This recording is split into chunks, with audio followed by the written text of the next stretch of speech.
এই ভাজা মশলাটা আমি বাড়িতে নিজের মতন করে করেছি। আমার নেক্সট রেসিপিতে এটা আমি ইউজ করব। চলো দেখে নিই আমি কি করে এটা করেছি। দুটো বড় কাশ্মীরি শুকনো লঙ্কা, 1 টেবিল চামচ ধনে, 1 চা চামচ রেগুলার জিরে আর 1 চা চামচ শাহি জিরে আমি নিয়েছি, 1 টেবিল চামচ মৌরি, 1 টেবিল চামচ পপি সিড মানে পোস্ত, 1 চা চামচ আমি কালো মরিচ অ্যান্ড 1 চা চামচ সাদা মরিচ নিয়েছি, 20টা মতো ছোটো এলাচ, একটা জাবিত্রী, দুটো স্টার অ্যানিস, কয়েকটা সিনামন স্টিক অ্যান্ড কতগুলো লবঙ্গ।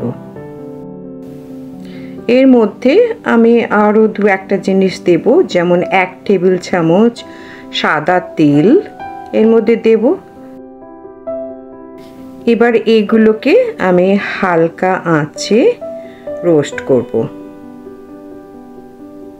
আমার রোস্ট হয়ে গেছে। এর মধ্যে আমি রোস্টেড চানা 1 টেবিল চামচ মতন আমি দিলাম, আর এর মধ্যে দেব আমি হাফ টিস্পুন মতো নাটমেগ পাউডার নিয়ে এগুলোকে এবার আমি গ্রাইন্ড করে নেব।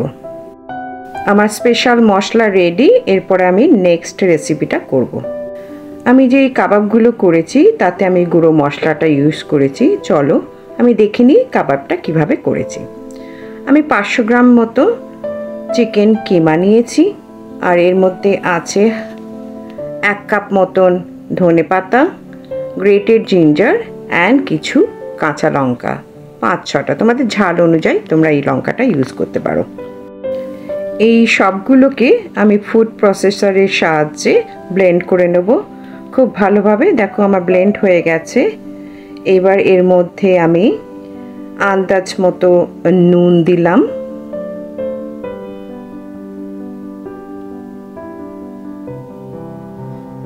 একটু মিট টেন্ডারাইজার পাউডার দিলাম, আর আমি যে মশলাটা করেছি তার 2 চামচ মতন আমি এর মধ্যে ঢেলে দেব।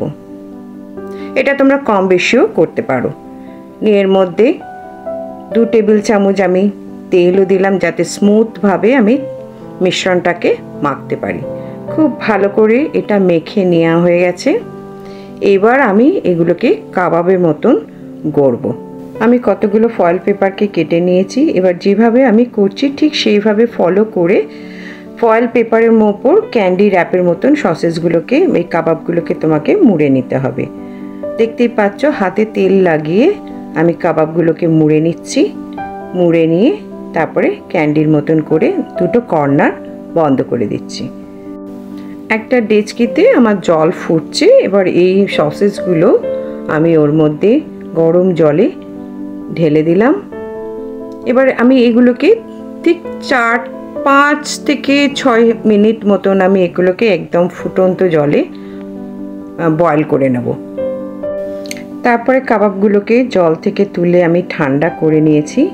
এবার দেখো আমি এই ক্যান্ডি র্যাপারের মতন ওগুলো খুলে আমি তোমাকে কাবাবগুলো দেখাচ্ছি। কি সুন্দর ভালো মতন বয়েলড হয়ে গেছে। আমি কেটেও দেখাচ্ছি, দেখে নাও।